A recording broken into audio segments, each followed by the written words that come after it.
مامان جان مامان. هیچ، فقط می‌خواستم صدات کنم. مادرم حرفی بزن که تشنه لالاییم، من که جان میدم برایت همدم تنهاییم. من همیشه کودکم، آغوش تو جای من است. من اگر خوبم دایت پشت دنیای من است. کلی از تو خوششون اومد. جدی میگی؟ معلومه که جدی میگم. کی میتونه از حامد من بدش بیاد؟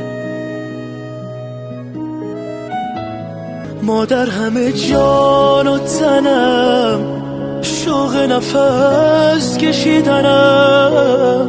به موی تو قسم تویی، دلیل زنده بودنم. حلالم کن مامان.